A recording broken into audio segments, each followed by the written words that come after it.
SuperTalk Mississippi media production.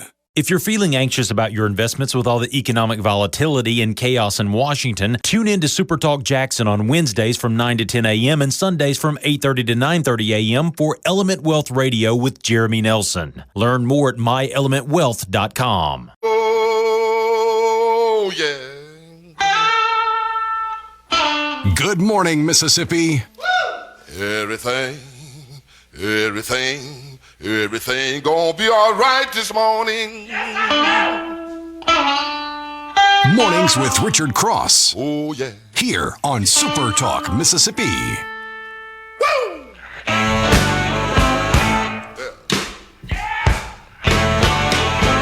Now, when I was a young boy, at the age of 5, my mother said I was gonna be the greatest man alive. But now I'm a man, way past 21. Today is September 11th, 2025. This is Mornings with Richard Cross on SuperTalk Mississippi. Good morning to you. 24 years ago today, there were 4 coordinated Islamist terrorist suicide attacks by Al-Qaeda against the United States. 19 terrorists hijacked 4 commercial airliners, crashing the first 2 into the Twin Towers of the World Trade Center in New York City. The third into the Pentagon. The 4th plane crashed in a rural Pennsylvania field during a passenger revolt. Ringleader Mohammed Atta flew American Airlines Flight 11 into the North Tower of the World Trade Center complex at 8:46 a.m. Eastern Time. 17 minutes later at 9:03, United Airlines Flight 175 hit the South Tower. Both collapsed within an hour and 42 minutes, destroying the remaining 5 structures in the World Trade Center complex. American Airlines Flight 77 crashed into the Pentagon at 9:37 a.m., causing a partial collapse. The 4th and final flight, United Airlines Flight 93, was believed by investigators to be targeting either the United States Capitol or the White House. Alerted to the previous attacks, the passengers revolted against the hijackers who crashed the aircraft into a field near Shanksville, Pennsylvania at 10:03 a.m.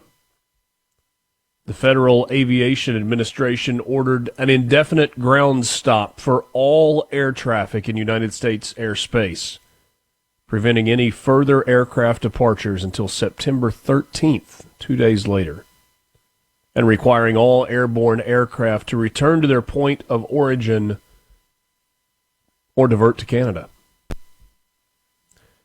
That evening, the CIA informed President George W. Bush that its counterterrorism center had identified the attacks as having been the work of Al-Qaeda under the leadership of Osama bin Laden. The United States responded by launching the War on Terror and invading Afghanistan to depose the Taliban, which rejected U.S. terms to expel Al-Qaeda from Afghanistan and extradite its leaders. As U.S. and allied invasion forces swept through Afghanistan, bin Laden eluded them.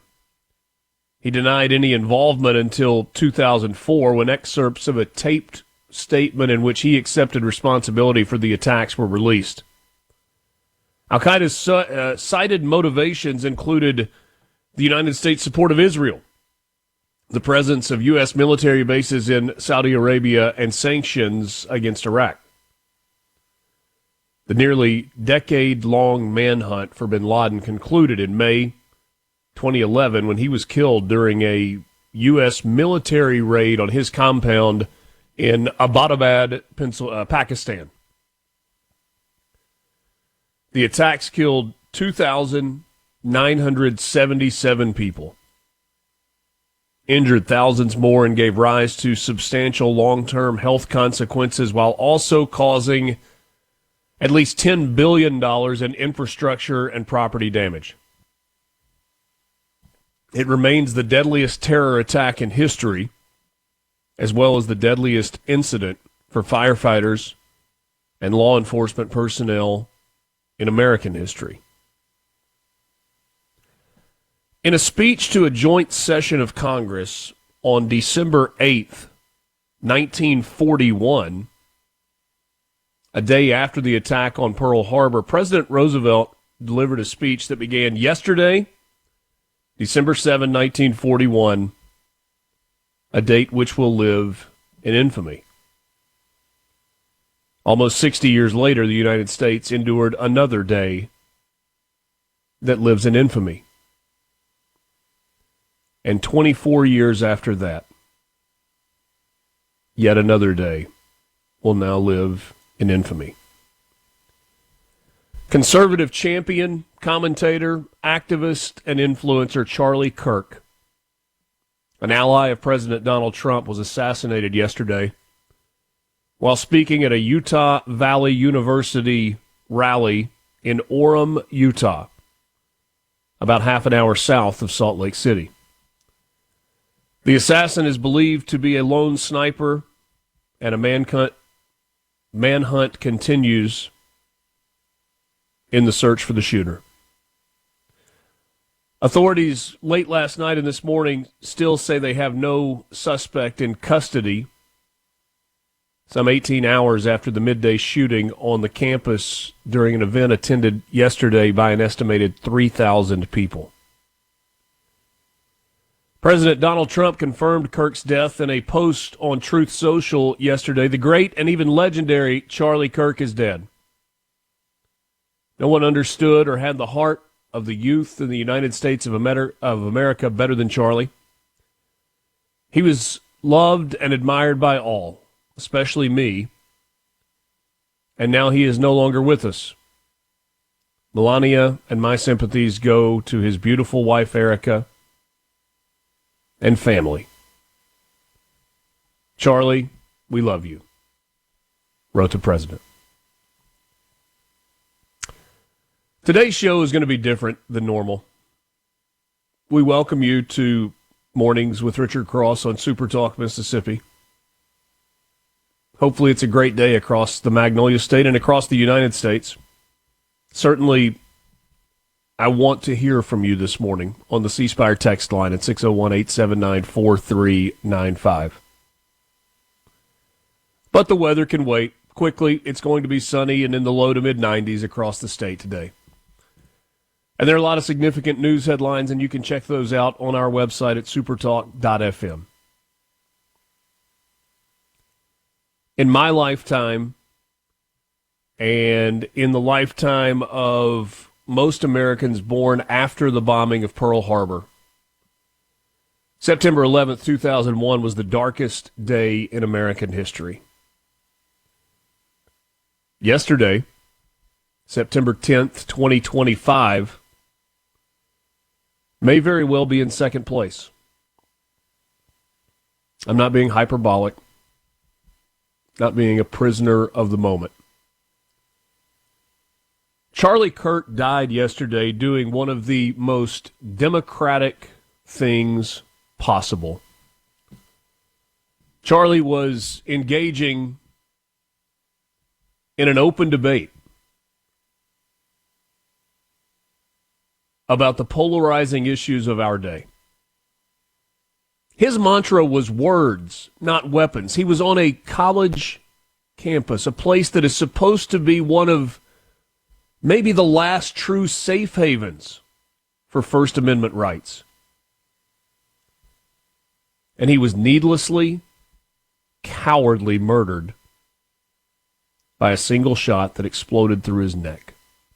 Left behind, a wife and two beautiful children. Charlie Kirk died at the age of 31 doing what he believed in, engaging in civil debate and standing up for that which he believed was good and was right. So what was Charlie Kirk's mission? Here, Charlie Kirk describes exactly what it is that he was doing to a woman had questions. Here is Charlie Kirk in his own words. I go around universities and have challenging conversations, and because that's what is so important to our country, is to find our disagreements respectfully, because when people stop talking, that's when violence happens. I've never seen someone do this. Well, it's a growing trend because people like me are facing violence, assaults, the left. Yes, the campus Antifa. I've been stormed out of restaurants. I've been assaulted publicly, multiple death threats. Okay, so what's your goal in all this? There's more people that agree with me than some people would actually believe, and they come out of the woodwork when I do stuff like this. We record all of it so that we put it on the internet so people can see these ideas collide. When people stop talking, that's when you get violence. That's when civil war happens, because you start to think the other side is so evil and they lose their humanity. Charlie Kirk, dead at the age of 31. Husband, father of 2. Gone far too soon. Good morning to you. This is Mornings with Richard Cross on SuperTalk, Mississippi. She's golden rule, teaches school. Some folks say it isn't cool, but she says the pledge of allegiance anyway. He's got the red, white, blue flying high on the farm. Semper Fi tattooed on his left arm. Spent a little more in the store for a tag, and the back it says USA. From the Venable Glass. Reaching across the state and across the aisle.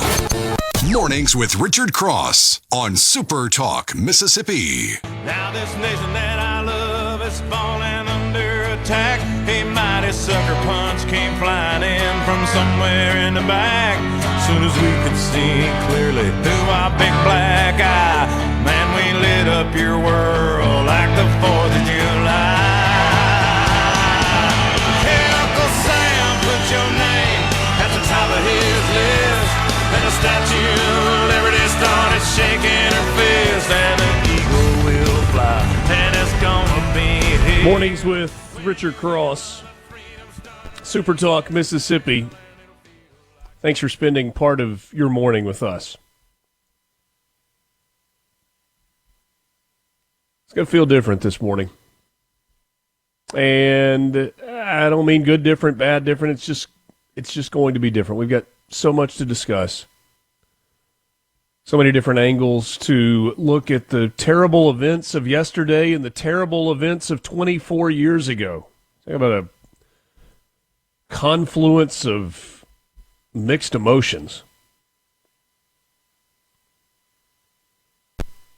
In the aftermath of yesterday's assassination of Charlie Kirk, the internet was an interesting place. X, Facebook, Instagram, all of the places that we go and we communicate and we see news and we become outraged. Because it was an interesting place because there was this mix of reaction. You had some who were heartbroken, some who knew Charlie Kirk and were sad almost beyond words, some who knew Charlie Kirk or felt like they knew him through his online and video persona. And they were angry. They were outraged. They wanted retribution. They wanted revenge. They wanted justice, perhaps a nicer word. There were people who just kind of went on about their day, although that doesn't seem to be a large number of people. And then there were those who seemed to celebrate this heinous murder, this most disappointing act of cowardice, who couldn't wait to find a way to make it about Donald Trump, who couldn't wait to find out a way to say, I told you so, or you had this coming. And then there were some things that you saw yesterday that grabbed your attention and you were like, wait, what? How is it possible that happened? One of those was a clip from a podcast where Charlie Kirk was a guest not too terribly long ago. And it felt like he was doing something for young, aspiring, conservative broadcasters that had been done for him. Because Charlie Kirk started kind of in the media world and in the activism world when he was in fourth grade. He launched his company, Turning Point USA, coming out of high school at the age of 18. And so he was visiting with these young podcasters and was clearly impressed with them and some of their questions. But the last question that they asked him before the interview came to an end sends a chill up your back,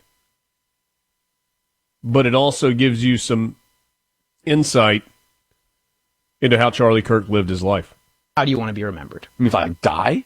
Everything just goes away. How would you, if you could be associated with one thing, how would you want to be remembered? I want to be remembered for courage for my faith. That would be the most important thing. Most important thing is my faith in my life. The most important thing is my faith in my life, and that's how I would want to be remembered. And then yesterday, so Charlie Kirk's wife, I didn't follow her on Twitter, but this was something that was reposted a lot. And if you go through her Twitter feed, you see that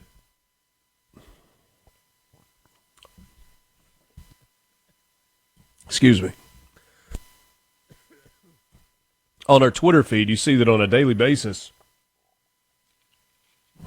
she posts a Bible verse. A couple of random ones. September 8th, Ephesians 2, 8 and 9. Psalm 34, 8. Day before yesterday. Yesterday at about 12:30 Central Time, so just after lunch, before her husband was shot and ultimately succumbed to his injuries, she posted this on X. Psalm 46:1. God is our refuge and strength, a very present help in trouble. Wow. That was before her husband was shot, not in reaction to it. And if ever Erica Kirk and the people close to the Kirk family needed a God as their strength and refuge and a present help in trouble, it was yesterday.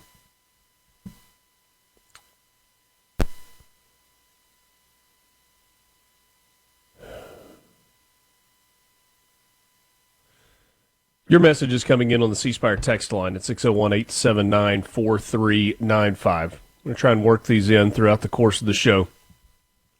So, as I mentioned in the open, today is going to be different. It's going to feel different. We're going to focus on just a handful of things. We're going to remember and honor the lives and the memories of nearly 3,000 souls that were lost on September 11th. We're going to look back on the life and the legacy left behind from 31-year-old Charlie Kirk. And then we're going to do something and put a little different spin on it. We're going to look for some good. We're going to try to find and talk about and hopefully engage with you on some areas of light. Areas of light in an increasingly dark world. So I need your help on that. I need you to connect with us this morning on the C Spire text line. Tell me something you did with your kids last night to make sure that they knew that every single day of their life that they were loved. Tell me about a random act of kindness that somebody has done for you, that you've done for somebody else. Tell me about a way that someone in your community is being a light in a dark world. There's plenty of bad. I can tell you stories about what you and I have seen online since yesterday. But I don't want to only do that.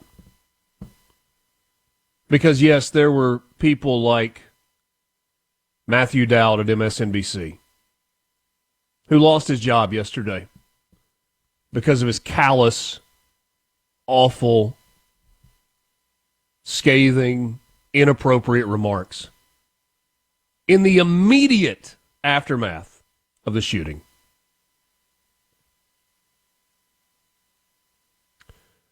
I am going to play for you, I may have talked too long, part of the news conference from the governor of the state of Utah yesterday. It was incredible. It was eloquent. It appeared to be with no notes. It appeared to be from the heart. It appeared to be incredibly from the heart, incredibly genuine. And it was a pretty powerful statement. Lance, tough day, man. Good morning to you. This is a day that conjures up painful memories. It causes our senses to be like at their most alert because we remember so vividly so many things from now over 2 decades ago, and now there's a fresh wound as well. Yeah, what you saw yesterday doesn't go away either. The up and personal and close proximity, seeing a young man that is a true patriot and loves his country and loves his family, loves God, be executed in front of 3,000 people there to listen and debate on a college campus where ideas should be shared freely. And then you go back to September 11, 2001. I remember exactly what I was doing on that day and what my heart felt like watching that unfold for all of those, not just those that were perishing, but the families, the first responders, Americans, the confusion, the anger, the unknown that was in front of us. And here we go again. Here we go again. We'll play that news conference for you from the governor of the state of Utah. And I've got something else that I'm going to play for you. I hope it is something that will bring a smile to your face. It was originally made for video, but I think it's going to work in an audio forum as well. Mornings with Richard Cross. We'll get to your messages. Thanks for being with us on Super Talk Mississippi. So get all those blues must be 1,000 years and each is differently used, you just know. From the Seabrook.com. And now, Mornings with Richard Cross. What's up? Let's get the show going. Super Talk Mississippi.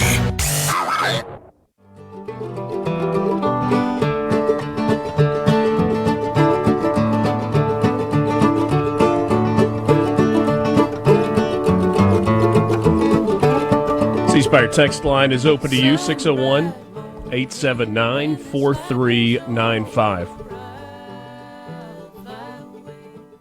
I ask you to send notes of encouragement this morning, something good that you see in this world, something good in your life, because we're going to try to sprinkle in some good. In the midst of bad, in the midst of evil, it's everywhere we look. And on this day, we will remember the nearly 3,000 lives lost on September 11th, 2001. And we will remember Charlie Kirk for the work that he did yesterday. So if I ask for your messages and you send them, I need to get to those. This one struck me. And by the way, for those of you who let us know about the audio issues, our apologies. We had a snafu out of the gate this morning, and there were some adjustments that had to be made. So thank you for that, and I apologize for the inconvenience to you.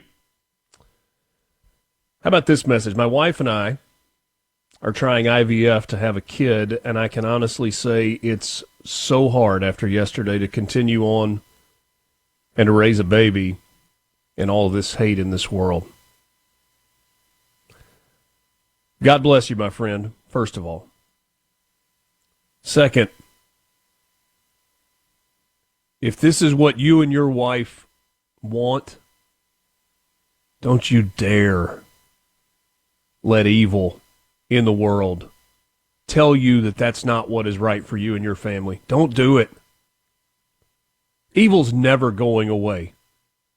If you believe that God's will for you and your wife is to go through this incredibly difficult, incredibly expensive process so that you can bring a new life into the world and raise it, to love God and to love other people, don't you dare let the darkness of yesterday keep you from doing that.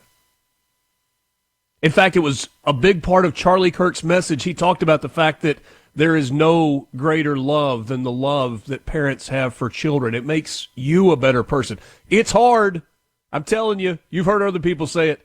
It's hard. It's not easy raising kids. Even if they're great kids, it's not easy raising kids. You're going to sacrifice. But don't let yesterday get in the way of that dream that you and your wife have together. Do it, friend. CC in Senatobia says the greatest act of kindness that has ever happened was the death of Jesus on the cross for our sins. My 7-year-old tells every woman he encounters in public that she's beautiful. He knows it makes their day. That's from Chris and Jackson. That's great, Chris. The world needs love, and Jesus is love. We also need to listen more to those who disagree with us. God bless you. That from Mark.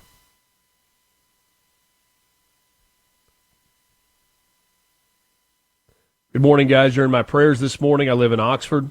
My 2-year-old, let's see. My child was born 2 months before 9/11 happened, and he works at Ole Miss, and he's a young father, and yesterday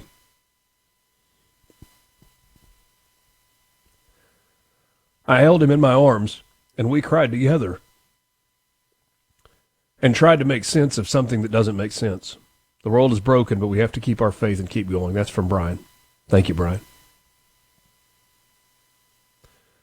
Good morning, guys. Today definitely has a different feel. I always make it a point to watch Charlie's videos multiple times a week. He always reminded me to never allow evil and the pressure of my peers to dictate my feelings, but rather to give it to God. And I think that would be Charlie's message even today. Chris from Madison says, I had no idea how engaged my 18-year-old son was until he called me and told me that Charlie Kirk had been assassinated. I'm grateful for Charlie Kirk in the world, that he was spreading for and the word that he was spreading for youth in this country. It gave me hope. Prayers for Charlie Kirk and his family, especially his 2 little girls. Amen. Gary in Carrollton says, he is motivation. It shows that there is hope. Thomas says it's no more evil today than yesterday. Social media makes it appear that way. The nature of man is always a constant. Perception can be and is manipulated. You're right about that, Thomas. It's no more evil today than it is yesterday. But things happen in our lives that bring evil to the forefront, that bring us face to face with evil, and it's never fun. Normally in this time of the show, we give you a sports update. It's brought to you by our friends at Pearl River Resort. You can visit them online at pearlriverresort.com. And so I thought, what can we do that is sports related, but also ties into the theme of today? And I want to play for you something that I have watched on YouTube. If you want to watch the video of it, you can. Just search George W. Bush first pitch. This is a 4-minute video, but the audio, I think, works for radio. I went back and listened to it without watching it last night, and I think this works. This was a time in our country where we still had unity. We had unity in the aftermath of the 9/11 attacks.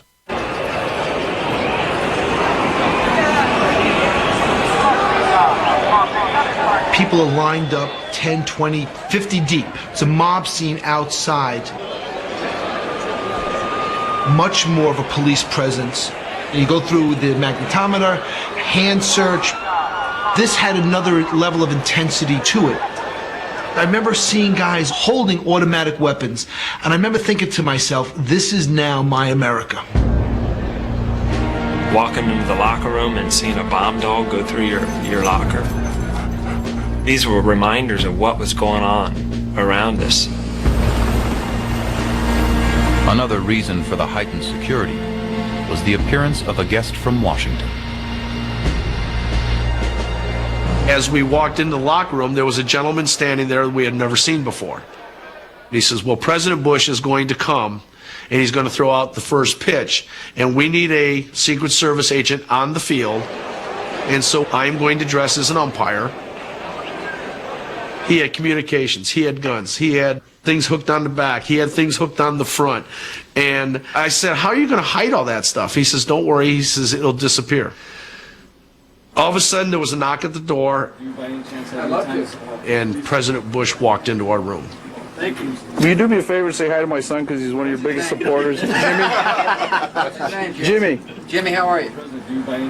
Well, when you're president, all you have to do is say you're showing up, and they kind of ask you to throw out the first pitch, no matter what time of year it is. This is my first World Series. Is it really? Yeah. I vowed I'd never go to a World Series unless the Rangers got in. And I changed that vow. You know, I wanted to make sure that if I was going to throw out the ball, I was able to do so with a little zip. You know, I didn't want people to think that their president was incapable of finding the plate. So I go underneath the Yankee Stadium, in the bowels of Yankee Stadium, and there's a hitting cage there. And he's wearing his bulletproof jacket, and he's getting his arm loose, and Derek Jeter comes up to him. Hey, Prez, how are you doing? Good, Derek. That's good luck tonight. Thank you, sir. He says, say, I hear you're throwing out the first ball. So I just asked him if he was going to be throwing the first pitch from the mound or in front of the mound. The president said, I think I'll throw from the base of the mound. Jeter said, I wouldn't do that if I were you, Mr. President. And I told him, you better throw it from the mound, otherwise you're going to get booed. I said, this is Yankee Stadium. I said, okay, I'll throw from the mound. And he's walking out, and he looks over his shoulder, and he says, don't bounce it. They'll boo you. And so the pressure, all of a sudden, I mean, I'm sitting there kind of fairly relaxed and feeling fairly loose, and the great Derek Jeter, don't bounce it. They'll boo you. And all of a sudden, the pressure mounted. The President of the United States. I'd never felt what I'd felt before when I walked out of that dugout. I felt the raw emotion of the Yankee fans. USA! USA! USA! The crowd just erupts in a chant of USA. There is nothing like it that I've ever experienced at a ball game. It was overwhelming. It was just overwhelming. President Bush is standing out there like a brick wall. I'm not afraid of terrorists. I'm going to stand all out here. I'm going to give you a thumbs up, and I'm going to throw a strike. I didn't vote for him, but at that point, my personal feelings about him as a politician is gone. I watched him, and he was my representative, and I had never felt that way before. Very nice throw, Mr. President. Good stuff, good stuff. At that moment, everybody there was there for baseball and to show the world that in spite of what can happen to us, we'll pull ourselves together, and what is our life and our way of life will continue. United we stand. We stand together in the face of this threat. We will play baseball in the midst of the beginnings of this war. No matter what the threat may be to us, the United States of America will stand strong and will never be intimidated. It was a moment of unity in our country. Maybe the most unified that we've been in a really long time.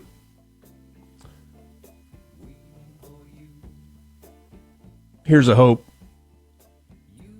offering a prayer that we can, again, find that unity.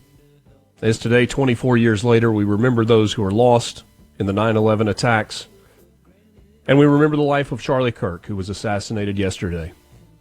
And we try to find some hope, we try to find some joy, and hopefully we try to find some love.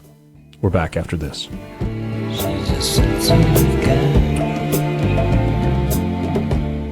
From the Venable Glass Traffic.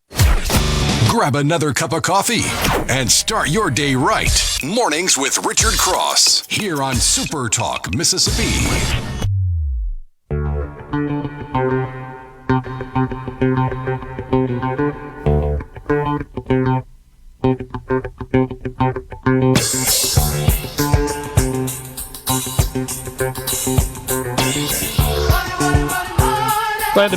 you this morning. Mornings with Richard Cross on SuperTalk Mississippi. Thanks for joining us. Normally the time that we would give you kind of a lottery update, remind you that you can check all of those numbers online at mslottery.com. That's the Mississippi Lottery, mslottery.com. We've got to talk a little bit about some of the coverage yesterday. And largely, yesterday's coverage was respectful. It was remembrances, memories of Charlie Kirk, talking about the relationship that he had, the role that he played in the election of President Trump. But, you know, in the world in which we live, not everybody was going to go along with that. Not terribly surprising that MSNBC was one of the outlets that decided to take a different tact. Not to be respectful, not to be reflective, but to go right after Charlie Kirk and the people who followed him, the people who liked him, the people who attended his events. Katie Tur was the host on MSNBC, and she had Matthew Dowd on as a guest. And this is a remarkably callous report from MSNBC. Talk to me about the environment in which a shooting like this happens. Yeah, and again, emphasize what you just emphasized. We don't know any of the full details of this. We don't know if this was a supporter shooting their gun off in celebration, or so we have no idea about this. But following up on what was just said, he's been one of the most divisive, especially divisive younger figures in this, who is constantly sort of pushing this sort of hate speech or sort of aimed at certain groups. And I always go back to hateful thoughts lead to hateful words, which then lead to hateful actions. And I think that's the environment we're in, that people just, you can't stop with these sort of awful thoughts you have and then saying these awful words and not expect awful actions to take place. Matt. And that was Matthew Dowd on MSNBC yesterday. He's now unemployed. MSNBC issued an apology for the insensitivity of his remarks. Late yesterday afternoon and last night, the news emerged that he had been fired from his job. Did you hear what he said?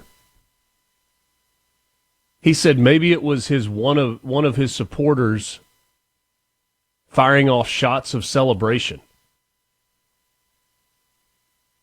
That's what radical Islamists do with their AK-47s in third world countries. That's not what happens on college campuses in the United States of America. Unfortunately, a bullet did ring out on a college campus yesterday in the United States of America. But it was not that. And then to imply fairly explicitly he had this coming. And the interesting thing about that is you wonder about the lens through which some people look at the world. Because he says that Charlie Kirk was engaging in hate speech. That was actually the opposite of what Charlie Kirk engaged in. He engaged on a daily basis in the free exchange of differing ideas and ideals. If you watch Charlie, he rarely raised his voice. I said it earlier, I'll say it again. His mantra was words, not weapons. And he talked about the fact that when we stop talking, that's when violence comes. And he was talking. The other mantra that existed at his Turning Point USA events was, if you disagree with me, come to the front of the line. Let's talk.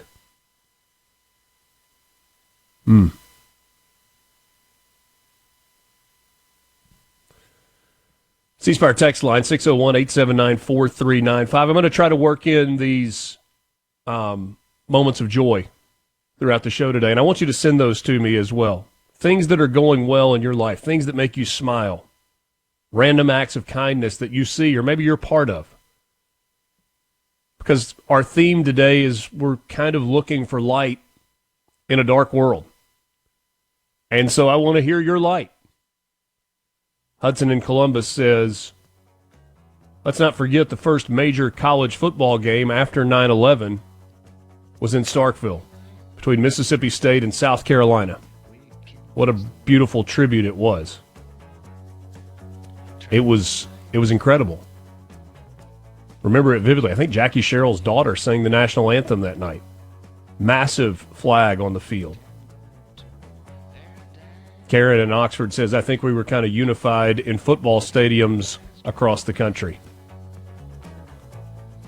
We'll take a timeout. 7 o'clock hour is on the way. Mike Hurst is going to join us this morning. Going to be joined by best-selling author Jonathan Allen.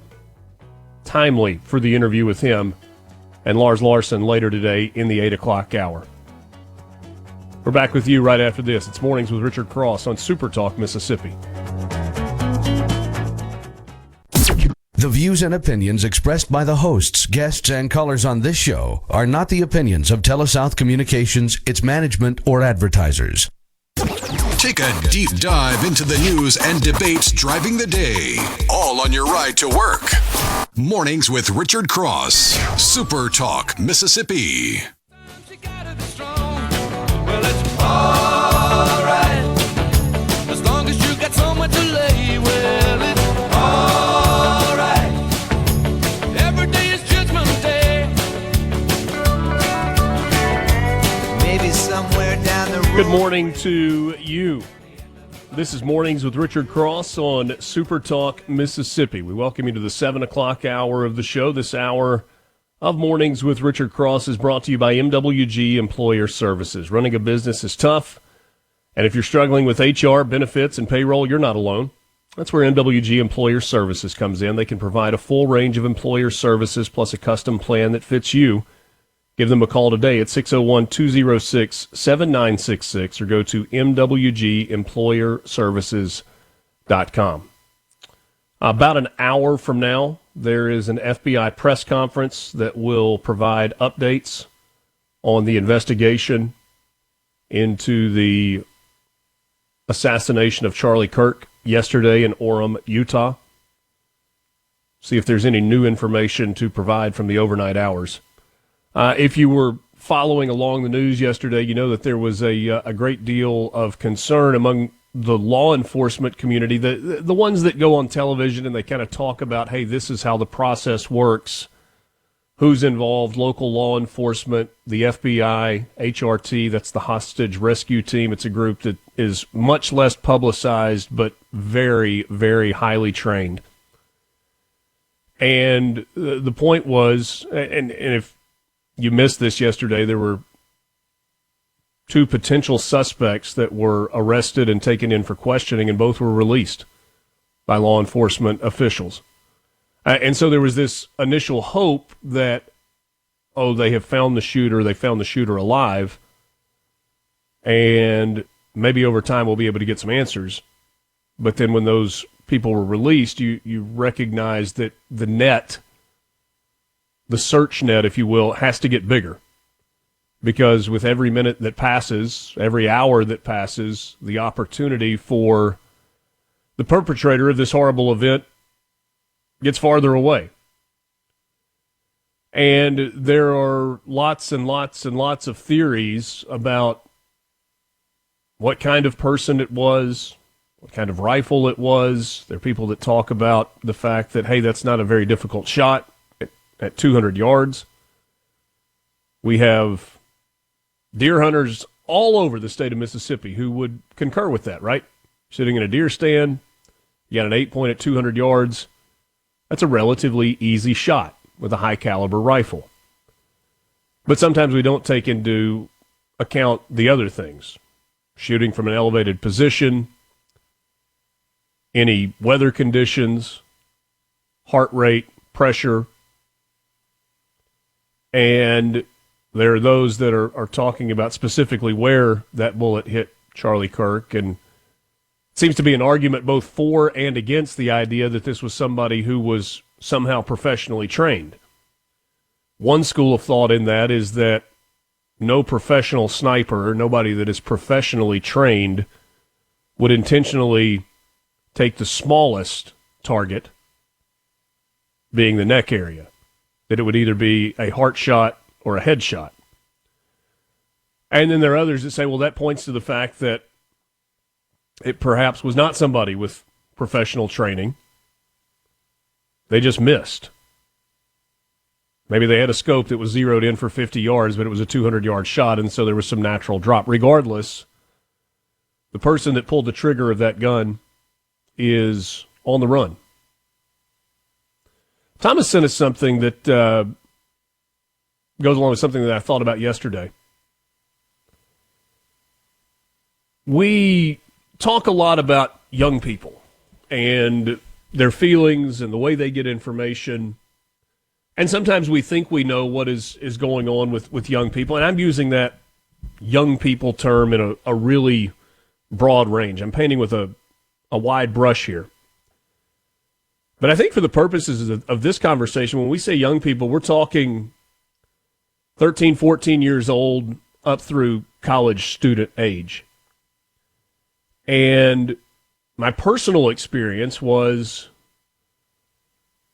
I was on a call, a Teams call, Zoom call with Alcorn State's coaches yesterday. Got the Alcorn State, Mississippi State football game on Saturday in Starkville. And so our production people were going through, and we had finished with the offensive and defensive coordinators, and we were waiting for the head coach to come on. And so I was kind of scrolling through my phone and had the television on, and I saw this news and kind of shared it with everybody else on the call. And minutes later, I got a text from my daughter, who is 15 years old. And she said, "Is Charlie Kirk dead?" I don't think I knew that my 15-year-old daughter knew who Charlie Kirk was. And so we talked about it some last night, and she said, the thing that kept getting to me was, I felt like I was going to cry every time I saw another picture of his wife and children. And I told her, yeah, me too. That was the thing that grabbed me more than anything else, what was left behind yesterday. I think we possibly underestimate the significance of Charlie Kirk's message and the way that it resonated with young people. I don't tell you that story about my daughter to be like, oh, she's so engaged. That's not my point. My point is, among college students and among high school students, Charlie Kirk's message was one that resonated. For people that are in college right now, they spent much of their high school years being beaten down by messages that inclusivity was the only way to go and that you had to accept everything. And Charlie Kirk came along and he said, no, you can stand up for what's right, and you can do it in a civil way. Charlie Kirk was speaking on a college campus yesterday, Utah Valley University, in Orem, Utah, about half an hour south of Salt Lake City. And it was part of a tour. It was a new tour that he was starting. Had taken a break on the touring of college campuses for the last few months post-election, but was launching into a new one with the beginning of this new fall semester. And on the list of places that he was going was Ole Miss. In fact, Turning Point USA just in the last couple of days had released that they were coming to Oxford and that Charlie was going to be doing an event inside the pavilion at Ole Miss. And tickets were available. They were free tickets, but you had to go on and claim your tickets. No doubt there would have been a massive crowd for that event had it happened in Oxford. I reached out to some people at the university, and I said, I was just curious. I was like, what was this like in terms of preparation? And was told that just in the last few days, parts of the University of Administration had begun working with student groups, as is kind of their modus operandi when student groups are organizing large events. And there was an Ole Miss chapter of TPUSA that was responsible for the organizing of this event. And so university officials were beginning to work with the event organizers to get security plans in place and to talk about logistics and to make all of the necessary preparations so that this event, like any event on the Ole Miss campus, was safe and was secure and was handled in the way in which it was supposed to be handled. I said one of the things I want us to do this morning is talk a little bit about light in a dark world. As we remember 24 years ago, nearly 3,000 lives lost in the United States in the September 11th attacks. And as we remember Charlie Kirk after he was assassinated yesterday. I messed up on this last year. This was happening. It was something that happened in both Oxford and in Starkville. There is a nonprofit movement called Unite US. And it is basically a traveling worship service that is happening on college campuses. And last fall, there were stops at a bunch of SEC campuses, Ole Miss and Mississippi State among them. 2 days ago, they were in Norman, Oklahoma, and filled up the Lloyd Noble Center. Last night, they were in Athens, Georgia, and filled up Stegman Coliseum. They've got stops scheduled for the University of South Florida, University of Tennessee, Grand Canyon University, University of Cincinnati, and NC State. And I'm sure they'll be adding more to those. But if you want to see good happening in the world, sometimes our college campuses get a bad rap because young people sometimes do dumb things. Oh, but young people are also doing powerful, powerful things. And some of those things that they are doing are in the name of God the Father. They are glorifying Jesus, and they are trying to make people feel included through programs like Unite. There's good out there, but sometimes we just have to look a little harder for it. Look a little farther, dig a little deeper. Mike Hurst joins me next.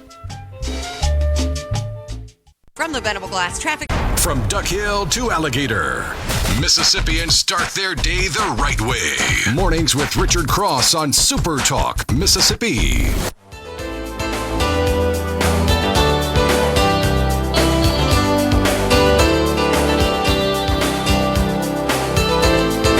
Thanks for spending part of your morning with us. Did you make your way to school this morning?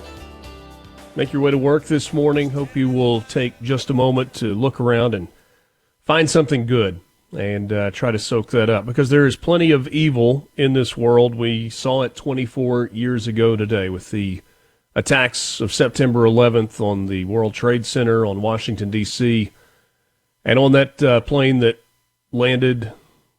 violently landed in a field in Shanksville, Pennsylvania. We saw it again yesterday in the assassination of Charlie Kirk in Utah while speaking on a college campus. Mike Hurst joins us now, former U.S. attorney and chair of the Mississippi Republican Party. Mike, always appreciate your time. It's good to be with you. And you and I were texting back and forth last night a little bit, and I think we shared a similar sentiment, and that's there are a whole range of emotions.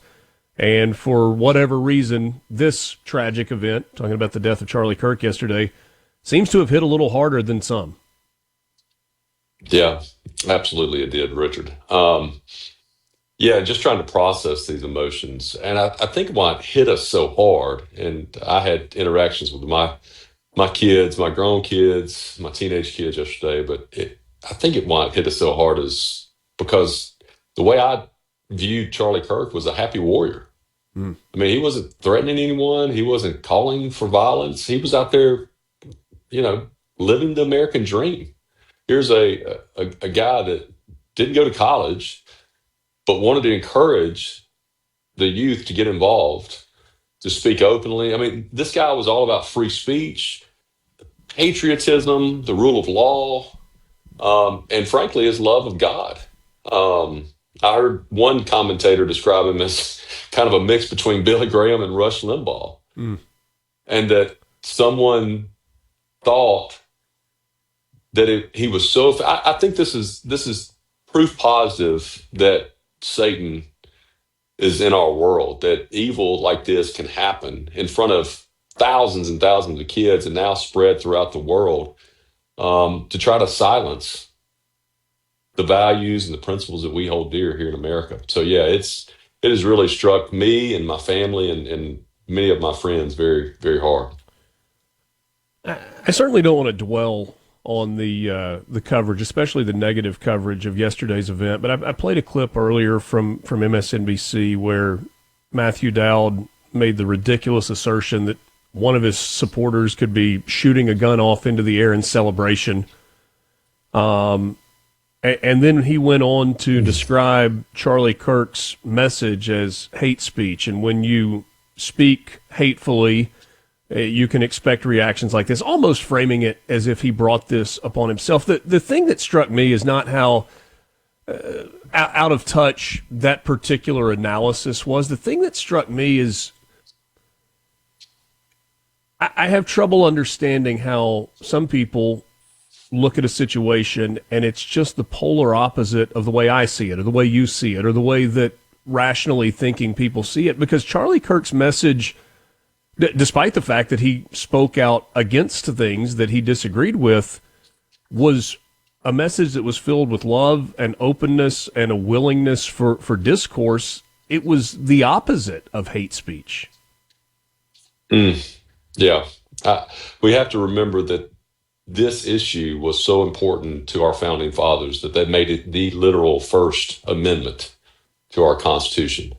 Our society is a free society because it's built on, open assembly, civil debate, viewpoint diversity. And for someone to be gunned down because they disagreed with someone else is just totally antithetical to everything that we stand for in America. I think that's what, when I was texting my kids yesterday and they had alerted me, I was in the middle of work and they alerted me to this. I was like you. I didn't know my kids really followed Charlie Kirk, but he had a powerful effect from 25 years old to my 18-year-old. He had a positive effect on them, and I'll never forget when they texted that Charlie had died. The first response from my 20-year-old son was, "Freedom of speech is dead," and that has literally stuck with me.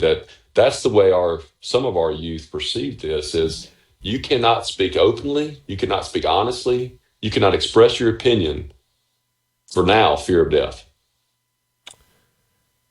And that's a heartbreaking message to hear from your son. And it's hard to take ourselves back to 18, 20, 22 years old and remember the way that we viewed the world and the way we processed events. Many of us were in that age range when the attacks of September 11th happened, and so we processed those events probably in a different way than our parents did at the time. But to that message from your son, I think Charlie Kirk would say, no, it's absolutely the opposite. It's the power of free speech that has brought this out, and it's the only thing that has the chance to sustain us.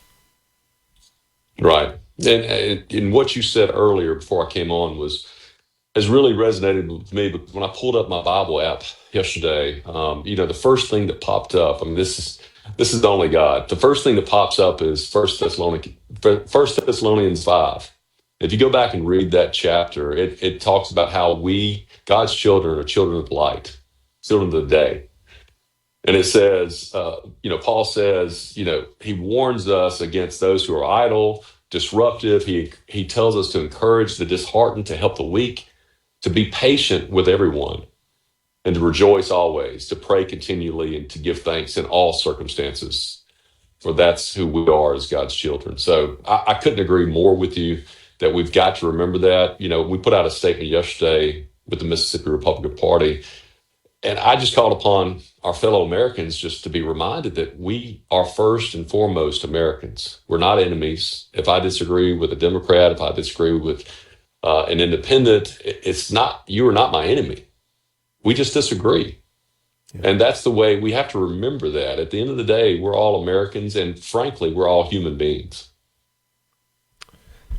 Mike, I almost hesitate to go down this road because I don't know that I know that we don't need more divisiveness, but I was struck by former presidents making statements about political violence. And when I say I was watching some of Fox News' coverage, and oh goodness, from Memphis, Harold, I just lost his name. Ford.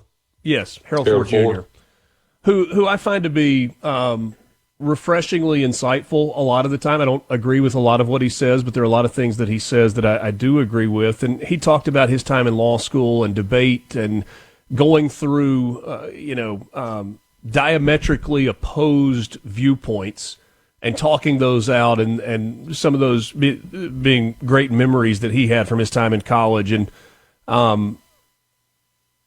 I was left with the question of how did we get here? How did we get to the point where it's so dark and a differing viewpoint equals an enemy?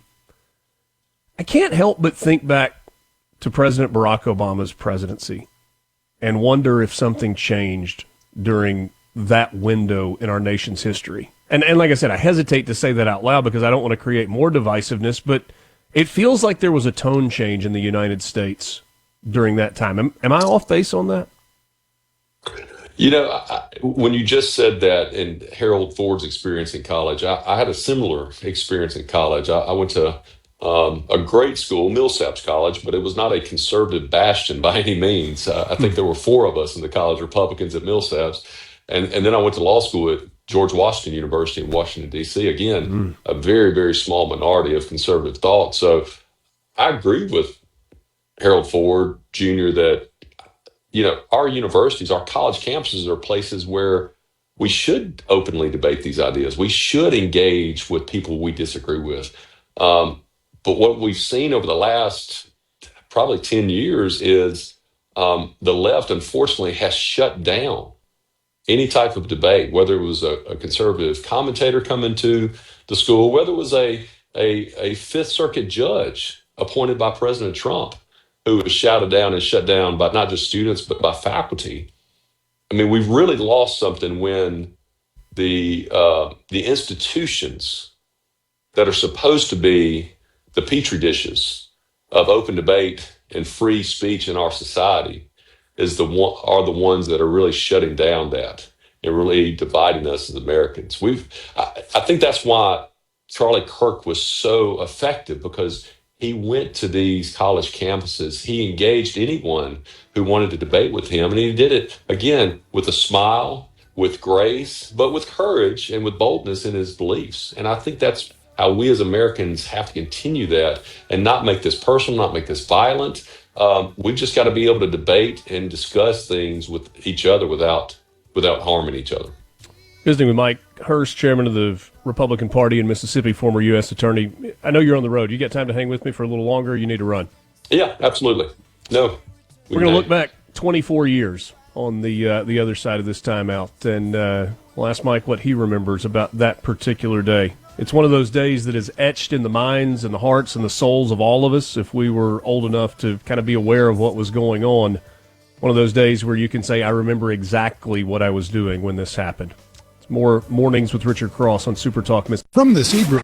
This segment of Mornings with Richard Cross is brought to you by Covington County Hospital in Collins, where your health matters. Good morning, Mississippi.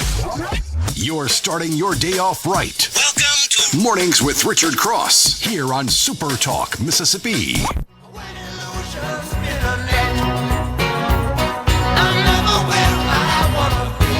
Welcome again, Mornings with Richard Cross, SuperTalk, Mississippi. There are lots of ways for you to consume news, and I appreciate you spending part of the start of your day with us. We have 3 goals today. This is a different show than we normally do. We want to remember the lives lost 24 years ago today, September 11th, 2001. We want to remember the life of Charlie Kirk and his mission, and look closely at the things that happened yesterday. And the challenge that I have given to you is let's also try to find light in what is an increasingly dark world. And I want to do that by you sharing with me and then me sharing some of your stories and some of your anecdotes. Where do you see light? Is it in your kids? Is it in your marriage? Is it in your church? Is it in things that you're seeing on a daily basis? Because I think we all can use some light, and I want to share those stories and try to have some uplifting moments as well. So please keep those coming. That's our focus today. It's going to be the focus until we wrap things up at 9 o'clock. Mike Hurst is my guest right now, continuing our conversation. He's chair of the Mississippi Republican Party, former U.S. attorney. And Mike, as I mentioned before the break, September 11th, 2001, one of those days that is just permanently etched into our memories, our heart, our soul, our gut, our brain. And it's crazy that 2.5, almost decades later, many, many people remember vividly all of the details of what they did and where they were and who they were with on that particular day. What are those details for you? Well, I was living in Washington, D.C., or in Alexandria, Virginia, and working in Washington, D.C. I took the subway early that morning into the district to work at my job at a law firm. I was in a conference room with clients when someone came in and said a plane had hit one of the World Trade Center towers. And at first we just thought it was a mistake, maybe a pilot error. And then a few minutes later, someone came in and said another plane had hit another one of the towers. And people in our office started scrambling. I called my wife, who we had a 15-month-old. She was pregnant. And I said, I'm just going to go up to north part of D.C. to a friend's home because the subway was completely clogged or shut down. I couldn't get home. And then after I hung up, I thought more about it, and I found a good Irish Catholic buddy of mine from Chicago who was in the office, who also lived in Alexandria. I said, let's walk home, which was 14 miles, Richard. And so we started the journey down to the Did you have a pair of sneakers handy, or was this in lace-up wingtips? No, good old loafers. Yep, I was 25 years old at the time, so much easier back then. But I get to the Potomac River Bridge, and federal law enforcement is standing there, and they said, "What are you doing?" I said, "We're going home." They said, "You can't walk across this bridge." So me and my buddy flagged down a van full of other people, and we hopped in the van of strangers and took it across the Potomac River Bridge and got there. When we came across the bridge, Richard, we could see the Pentagon smoldering. The plane had just hit the Pentagon. It was still on fire. Law enforcement So was when still you responding. left, Mike, when you left your office, the news of the plane hitting the Pentagon had not, or it had not actually happened yet. You just said, "Let's go." The plane had not yet hit the Pentagon when I left the office. And so when I came over the bridge and we were standing, if you've ever been on 395 right there in Virginia, we were standing looking at the Pentagon, which had just been hit, was still on fire and smoldering. And as we continued to walk, another federal law enforcement, I think maybe FBI agent, came up to us and said, "What are you doing here?" And we said, "We're just going home to Alexandria." She said, "Well, get out of here because there's another plane in the air headed this way to Washington, D.C. We don't know if it's coming to the White House or the U.S. Capitol, but it's on its way." And that was the plane that the brave members, the brave individuals on that plane that fought back against the terrorists and ultimately United Flight fell in 93. Shanksville, Pennsylvania. Yes. So we hurried. We stepped up our pace a little bit. We got down to about Washington Reagan National Airport, and this car with two young ladies pulled over, picked us up, and took us the rest of the 10 miles home. So I remember when I got out of that car and I was walking down the street, my wife and my 15-month-old were standing on the sidewalk talking to other neighbors in our little small neighborhood. And remember, I had not talked. I couldn't get in touch with her. All the phones were jammed. All the cell phone networks were overloaded. And so I had not been able to speak with her probably 3 hours. And so to be able to see your wife and your young child, and that was one of the most memorable reunions I've ever had with my family. Yeah, and so much of the coverage, and deservedly so, was on New York City because of the size and the scope and the scale of the damage. And then our focus shifted to Washington, D.C., and it shifted to Shanksville, Pennsylvania, and it's like, what's going on? To me, one of the I remember at the time the afternoon of September 11th, as the day went along, somewhere along the way, my anger shifted and was elevated when it became clear they're going to cancel college football this weekend. And I know that's a trite thing to think or even to remember, but I'm like, these people have disrupted our way of life. Let's not let them win. Let's play football. Obviously, that didn't make sense that weekend, but when we did return to fields and courts, it was almost like a reunion, and it was almost like a relief, and sports became an outlet for so many people to kind of separate themselves from the devastation and all of the serious news. Yeah, I remember after the event, my dad, who was a logger, he was in the woods that morning. He comes back to his log truck, and he picks up his cell phone, and he has 57 missed calls. Everyone back home in Newton County calling him to check on me to see how I was, and my wife Celeste was, to Newton County. It's in D.C. And I remember him telling people, he said, I'm not worried about my son. If I know him, when it hits the fan, he's just going to walk out of there. And that's exactly what I did. Literally what you did. Yeah. and I had some other friends from Neshoba County who were already scheduled to come visit us. Like, I want to say 2 weeks later, and already booked their flights, already had the trip planned. And they had called not long after, questioning whether they should still come. And I said, absolutely. We are not going to let the terrorists change our way of life, change our culture. If we allow that to happen, they have won. And so they did come. We had a great time. But Mike, from time to time you will see a map that shows at any given time what the air traffic is in and around the United States. And you can even find maps that show it globally. And it's astonishing just how many airplanes are in the sky at any given time, any time of the day, 24 hours a day. To me, one of the lasting, not images, but the understanding that air travel in the United States stopped. 0 planes in the sky outside of military planes for about 48 hours following those attacks, and unprecedented since. Yeah. And the thing that really has stuck with me since that day is, politics was just as nasty back in the early 2000s, late 1990s.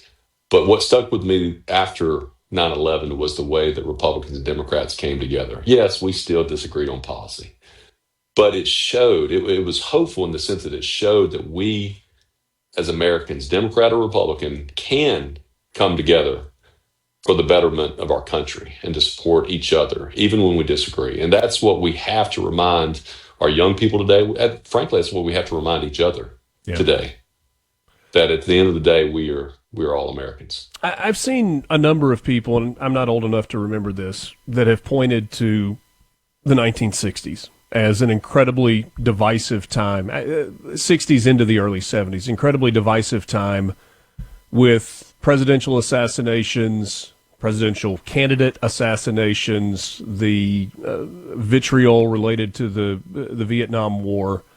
We've been through dark times as a country. Is there a way back? Is there a scenario where we get back to conversations versus shouting matches, compromise and understanding the other side versus drawing lines in the sand and saying, if you disagree, you are evil? I'm hopeful there is. I mean, think about how divided we were as a nation during the Civil War. What I would hope and pray is that maybe we put the smartphone down a little bit. Maybe we get off the computer screens a little more. Maybe we don't try to be these keyboard warriors going at each other's throats over political differences. Maybe we sit down across from those we disagree with and just talk. I was talking with an individual who was in leadership in the Democratic Party yesterday, and we had a great conversation. And this was all before the incident and the assassination of Charlie Kirk. It is possible. We just, as Americans, have to recommit to do this. Mike, I appreciate your time. Thanks for sharing some of your remembrance of 2001, September 11th, and always good to visit. We'll talk soon. Thanks, Richard. Take care. Mike Hurst, former U.S. Attorney, chairman of the Mississippi Republican Party. As we speak, there is a Ground Zero memorial ceremony that is happening in New York City. There will be similar remembrances all across the country, and we are just minutes away from an update from the FBI into the investigation and trying to find the shooter of Charlie Kirk yesterday in Orem, Utah. We're back with you after this. Mornings with Richard Cross on SuperTalk, Mississippi.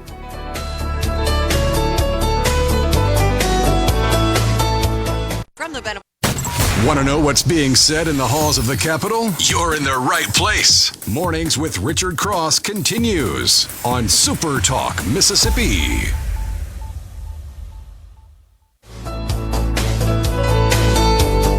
Sometimes I lead, sometimes I follow. This time I go where she wants me to go. Said maybe today, maybe tomorrow. Deep in the woods. Appreciate you being with us. It's Mornings with Richard Cross, SuperTalk, Mississippi. Got a couple of more guests that are coming up in the 8 o'clock hour. Really looking forward. It's something I've been wanting to do for a long time. I say a long time, the last few months. Wanted to have a conversation with Jonathan Allen. He is a journalist with NBC News and an author, a best-selling author of the book Fight, Inside the Wildest Battle for the White House. You may remember me recommending that book to you. It was recommended to me by a close friend. I downloaded it on Audible, probably waited a week before I started it, and then once I started it, I couldn't stop. Every time I got in the car, it was immediately turn it on, throw AirPods in when I was away from the car, if I was working in the yard or just doing anything. It was an incredibly compelling account of the race for the presidency just a year ago. Jonathan is going to be headlining the Mississippi Book Festival this weekend in Jackson, and I think it's a prescient time for us to visit with him, not only to talk about his book and the festival, but to ask him about the role that he saw Charlie Kirk and younger people in the United States play in the presidential election. That's coming up in about 10 minutes, and then Lars Larson, host of the Lars Larson Show, will join us at 8:37 this morning as well. The FBI is scheduled to provide an update at about 5 minutes from now, press conference that will begin at 8 o'clock Central Time. I have not seen, at least not with my own eyes yet, any particular news that they are going to be sharing, if there's been any leak on that. We've gotten a couple of messages to that effect, but I just want to confirm that before we say anything else. One of the lasting images that there, Lance, pictures paint such a vivid memory for us, and there were so many pictures, some of them harrowing, that came out of 9/11. But one of the lasting images in my mind is that image of then President George W. Bush standing on the pile of rubble, speaking to the workers, the first responders, the volunteers at Ground Zero, megaphone in hand, and you later see that image with the American flag tattered and kind of draped on the skyline behind him, an altered skyline forever. I always like to go back and listen to that message. There are a couple of things that happen while he is talking to the people in a noisy environment that really stand out. Take a listen. This is from the days after 9/11 at Ground Zero. I want you all to know, it can't go any louder. I want you all to know that America today is on bended knee in prayer for the people whose lives were lost here, for the workers who work here, for the families who mourn. This nation stands with the good people of New York City and New Jersey and Connecticut as we mourn the loss of thousands of our citizens. I can hear you.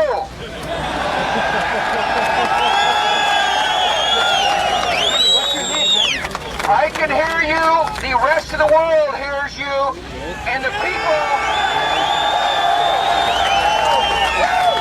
people who knock these buildings down will hear all of us soon.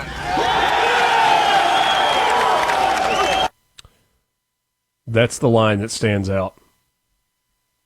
A worker, probably in a hard hat, with a breathing apparatus draped around his neck, from the back screaming, "We can't hear you!" And George Bush turning with that megaphone and saying, "I can hear you." And the people of the United States hear you. Powerful scene, powerful image. You've probably seen that video, and you can see it in your mind's eye. The wreckage, the chaos, the rubble all around him. It was an incredible moment. George W. Bush was far from perfect as a president. And there are some who have soured on him greatly in his post-presidential years, that he has been too kind, too accepting of opposing political views. Regardless of the mistakes that were made as the United States engaged in a decade-plus long war on terror, I will always believe that George W. Bush was made for that moment, for the immediate days after the attacks of September 11th on the United States, the deadliest terror attack in history. 8 o'clock hour coming up. Mornings with Richard Cross, SuperTalk Mississippi, streaming online at supertalk.fm. We're back with you after the news.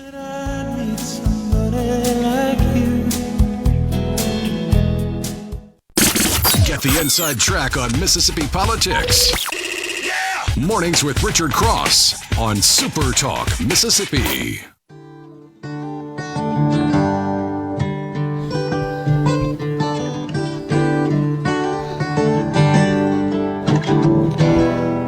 Welcome again. Mornings with Richard Cross, SuperTalk Mississippi. Thanks for listening. Thanks for being part of the conversation this morning. I was on a trip for spring break with a close friend, another family last year, and my buddy said, "Hey, there's a book you need to read."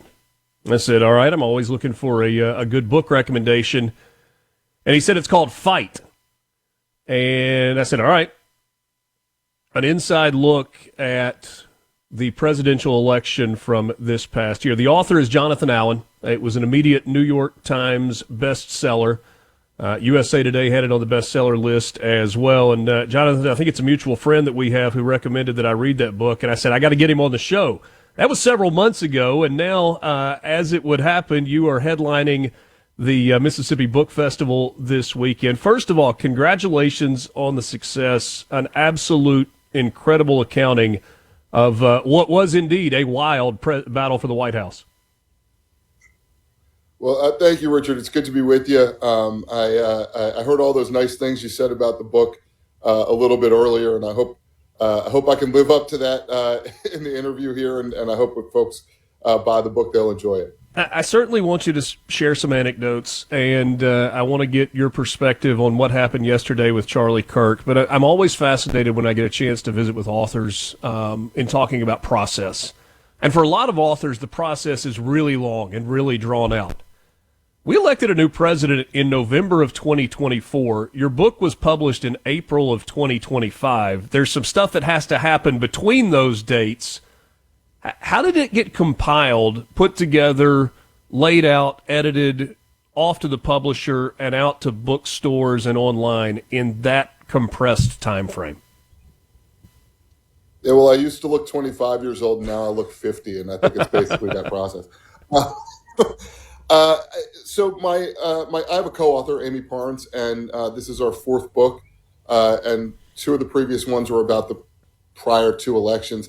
And we had decided we weren't going to write one in 2024. So we've done this. We're going to not do another presidential election book. And then the Trump Biden debate happened in late June of 2024, and the publisher called us and said, "Do you think you could do a book? Because it looks like it's going to be a lot more interesting now." And we thought, whatever happens from here, whether Biden drops out or not, it'll be more interesting. And of course, we didn't know President Trump was going to get shot. We didn't know for sure that Biden would drop out, although we assumed that he probably would. But we knew that whatever happened would be kind of wild. So we said yes, and started writing a book about the election a lot later than we normally would. I mean, typically we would start gathering for an election a year and a half before Election Day. In this case, it was a few months before Election Day. And our process is perhaps a unique one. I mean, we work in Google Docs. She lives outside New York. I live in Washington, D.C. We do all of our interviews together on the phone with sources. And then we put the book together, and I'll write a little bit, and she'll be like, no, I don't like that. And she'll rewrite it, or she'll write a little bit, and then I'll tinker with her stuff, and it sort of comes out. But in terms of the process, it was about as fast as you could do. And the publishers put it on an accelerated timeline in terms of, printing it and stuff. I think the last time we touched it was in January. And basically, we did a lot of reporting between August and November, took 5 weeks in November and early December, and just wrote the book in basically 5 weeks. There are so many roads I could take you down as we kind of look back, but I'm curious what stands out to you as maybe the most compelling part of the story you told. And by the way, I think it's hard to make a book like that feel like a story, and yet you and Amy accomplished that. It doesn't feel like just a collection of interviews or anecdotes. It's got a real flow to it, and I think you should be commended for that. What stood out, though? I mean, I know Butler's got to be at the top of the list, or at least as part of the story, but what else? Well, let me go with something that's really perhaps very topical today, which is I think the Trump campaign in 2024 really understood that in order to win, they needed to find people who agreed with Donald Trump, but were not likely to be voters. And so that's why you saw, and we go through this in the book, this very deliberate attempt to talk to podcasters, YouTube program hosts, whether you're talking about Joe Rogan or Theo Vaughn, or you go through the whole list of them. And I think Charlie Kirk really ties into that as somebody who really devoted his life and his career to finding young people, infusing them with conservative values, or just teasing out the conservative values that they already had and engaging them in the political process. And so I think those are two pieces of kind of the same thing there that really enabled. And I think if you listen to President Trump or anyone around him, they would tell you Charlie Kirk was integral to his ability to win back the White House in 2024, to get out the vote efforts of Charlie Kirk's Turning Point USA and other organizations that he was involved in and influential with. So, to me, that's a story that we tell in the book that has not really been, hasn't gotten quite as much attention, I think, as some of the stuff on the Democratic side, which was so bitter and angry, and for sort of obvious, all of us who are interested in politics love the backstabbing that goes on, and there was so much of that on the Democratic side this time, and less on the Republican side. But the degree to which the Trump campaign really effectively focused on turning out people who agreed with him, but were not necessarily engaged in the political process, is a really important story that's told in the book, and it's one that I think really ties into the news, the very tragic news about Charlie Kirk. Was Charlie one of the people that you interviewed for the book? So we never talk about who we interviewed for the books because all the sources are on background. What I can tell you is... let me ask it this way. I was just saying, of all the people that you did interview, did Charlie Kirk's name come up on a regular basis? It did. It did. And it's interesting. I think, we focus so much on the internal of the campaigns, what's going on inside the campaigns. And, what was interesting about Charlie Kirk's name coming up, and what has always been interesting about him, is he's his own guy. He was his own guy, his own figure. He brought his own power to the table, meaning that this was an organization that he started in 2012, long before Donald Trump was on the political map, and he had sort of created his own following, and so he's an outside group, he's an outside entity, very close to President Trump, very close to Donald Trump Jr. I'm sure people saw the heartfelt remarks of Donald Trump Jr. about his friend Charlie Kirk yesterday. So, not necessarily the person, pulling the strings inside a campaign, but somebody who was very influential with the people who were. So many stories have a hero and a villain, and I guess that exists within presidential politics, but I don't think it's the candidates themselves. It stood out to me that there seemed to be a villain within each campaign. Now, on the Democrat side of things, on Kamala Harris, or Joe Biden / Kamala Harris's campaign, there may have been multiple villains. Corey Lewandowski on the Trump side of things, was he the villain in the story on the Republican side of things, and then was it the campaign manager on the Harris side? Well, I think, with regard to Corey, I think President Trump really likes Corey and appreciates his loyalty. On the other hand, if you were looking for somebody who didn't fit with the no drama style of the 2024 campaign, that was Corey Lewandowski. And he went down to Florida and he tried to get rid of the campaign manager, Susie Wiles, who I think, everybody would tell you did a pretty good job of managing Trump world, and to this day is doing a pretty good job of managing Trump world. So, there's a scene in the book where, this all comes to a head on Trump Force One, and President Trump sits Lewandowski down and points at Susie Wiles and Chris Lasavita, the other senior advisor, and says, "Corey, they're in charge. Why don't you go to New Hampshire, try to win me New Hampshire?" Which kind of a nice way of saying, "Get the hell off my plane." So, I mean, and you go through the book, there's sort of a dramatic, build up to that. But villain's a strong word. I think he was certainly the irritant for the Trump campaign. On the Democratic side, I just think there's a professional class of Democrats who, worked for Barack Obama and sold themselves as the people that elected Barack Obama, instead of Barack Obama being a relatively unique and capable political talent. And so they've run around saying, "Look, we can run these cookie cutter campaigns," and they're sort of out to lunch. I mean, they're out of touch with where I think the mainstream of the American public is. The other thing I would say is Joe Biden is a bit of a villain on the Democratic side. I mean, he put his ego over his party, and if you're on his side, you believe that the party interests are the country interests. He was unwilling to give it up. Forgive me for interrupting, Jonathan. We're up against a break. Can you hang through the break briefly and us just talk for a couple more minutes? Of course, happy to. Fantastic. Jonathan Allen, he's a journalist with NBC News. He is an author. The name of the book is Fight: Inside the Wildest Battle for the White House. I don't know if you put any stock in my book recommendations, but I'm telling you it's one that I loved, and I think you will as well. Quick timeout. More with Jonathan Allen on the other side of this break. It's Mornings with Richard Cross on SuperTalk Mississippi.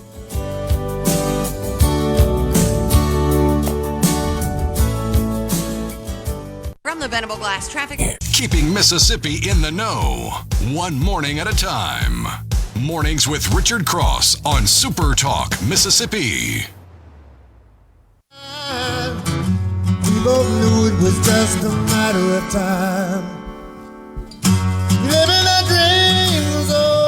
Jonathan Allen is co-author alongside Amy Parnes of Fight: Inside the Wildest Battle for the White House. It is a New York Times and USA Today bestseller. It is also available on Audible if you are so inclined to listen to books. Sometimes it's a little more convenient to do that. And despite the content, and Jonathan, I mean this as a compliment, I didn't think that the book was overly political in nature. Like, the content was all about politics, but I felt like, and I don't know if this was your intention going in or not, I didn't feel like there was a particular slant one way or the other. Well, I really appreciate that, Richard. We work hard to try to keep that out of it.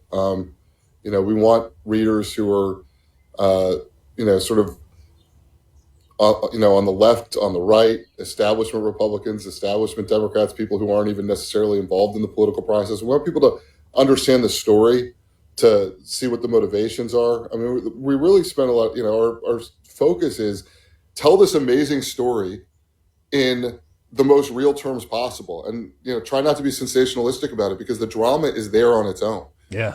If we get inside the rooms, and we believe that we do, if we're able to get inside the rooms and take readers there, they're going to be able to see that drama. We're going to see that tension point where, Joe Biden calls Kamala Harris and says, "Hey, I'm going to get out of the race." And she says, "Are you going to endorse me?" And he's kind of like, "Well, you got my support." She says, No. Are you going to endorse me?" And he says, "Well, maybe in a few days." And she says, No. The race is on. That's not how this works, sir. Yeah, right. And we don't have to over dramatize that, because it is dramatic, because you can see, Joe Biden's interest is in his belief that he is like some George Washington style character, which, I can tell you, I don't see him as a George Washington style character, voluntarily giving up power. He was forced right to the side and did the only thing he could. And Kamala Harris's need to get him, fully behind her immediately, so that there is not an open primary on the Democratic side when he gets out. And these are real conflicts of their interests, clashing, and you can see it as a reader. So, or Corey Lewandowski, as we were talking about before, trying to basically take over the Trump campaign and, and getting shut down. It's real drama on its own. So I really appreciate what you said. And look, Amy and I obviously come to this with our experience with, I think both of us about 25 years in the business of political reporting. And I'm sure we come to it with some unconscious, biases, but it's our real goal to just tell the story how it happened.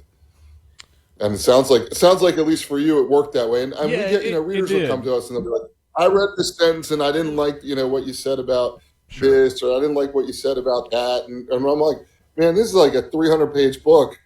If you got one sentence you didn't like, I think we did a good job. The last year has been very different for me as I've transitioned into this news and politics space. For the last 20 or so years, I've worked in the sports world. We're in the heart of the SEC, in a state that has 2 SEC schools, and I am frequently reminded by your fellow Maryland graduate Scott Van Pelt's words when he talks about, bias in sports reporting. He says, "Man, everybody's from somewhere." And I feel like that applies a lot in life to a lot of different situations. I'd like to hit 2 things with you before we part here, maybe 3. You are sitting in Washington, D.C. right now. You are from that part of the country. 24 years ago today, September 1st, 2001. Our memories are etched into our minds. What are your memories of that specific day?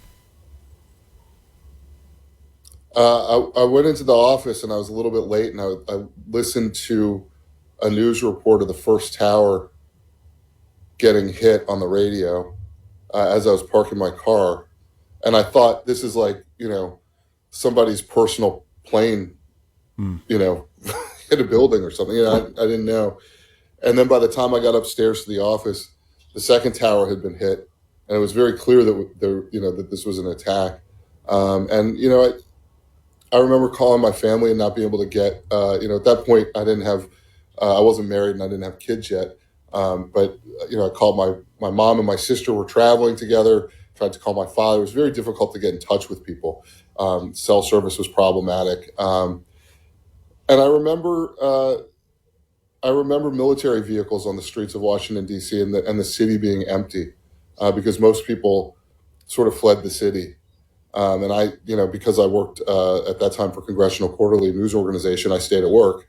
But I remember walking down to the street and there was just nobody out there except for some, military Humvees. It was the first time I'd really seen that. I mean, you see the military in Washington from time to time for various things, but it is odd to walk down like K Street and see a Humvee. Even after the so-called federal takeover of Washington, D.C., you just don't see that much of it. And when you do see it, it's kind of where you might expect it to be. And it was just so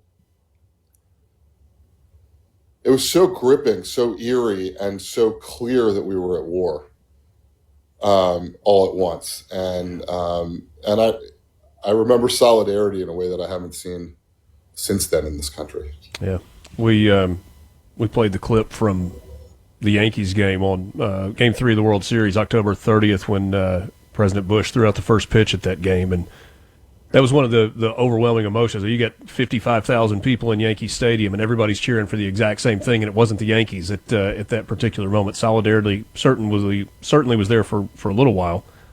When you mentioned him on the rubble pile, I think that's seared in one of your earlier segments. You mentioned him, Bush, with the megaphone on the rubble pile, and he was our president. He was America's president, no matter whether you were Republican, Democrat, or neither. And I don't remember a time since then when any president would have been seen as our president by all Americans. Yeah. I'll give you an out on this if you feel like professionally you don't need to go down this road. There's been, or in the process of a divestiture of NBC News and MSNBC. But one of the things that has jumped out for a lot of people about yesterday's coverage of Charlie Kirk has been the way that it was discussed in the aftermath. Do you have any thoughts on the coverage of this event that is less than 24 hours old? Yeah, Richard, I appreciate you asking the question and why you ask it. And I would never criticize a question, but I could not possibly comment on that. That's fair. That's fair. I hope you. And I said, from the outset, this may not be one where you feel comfortable, and that's okay. But I did feel like I needed to ask it. I think you can. I'd like to have my job 5 minutes from now. That's fair. That is very fair. I think you can talk about this, the Mississippi Book Festival. I've been kind of amazed at how many people are there for this event, how much popularity it has gained. What are you anticipating this weekend? And my apologies, the last 2 weekends have been spectacular weather-wise. I'm afraid it's going to be a little warm this weekend in Mississippi. Well, I'm excited to come back to Jackson, and always excited to be in Mississippi. I came to the book festival last year and moderated a panel, and I called back earlier this year and said, hey, I just had a book come out. I would love to come back because I had such a good time there last year. I was pitching myself. I mean, obviously I want to sell books and stuff, but really because I was like, it'd be nice to go back down to Jackson and spend some time at the festival. There are an amazing array of authors, an amazing array of readers. It's so fascinating to talk to people who, around the country as I do, who read books. And, in this case, hopefully some of them are reading mine, but so many other books. I mean, I would encourage anybody that's within shouting distance of Jackson to show up to this festival, because it is a lot of fun. It's very interesting. You meet cool people. Our mutual friend who you mentioned before, I think I'm going to try to burn a cigar with him while I'm down there. Make sure he buys. So yeah, I'm looking forward to it. And if you got questions about the book, come out, say hi. Happy to sign a book or answer your questions.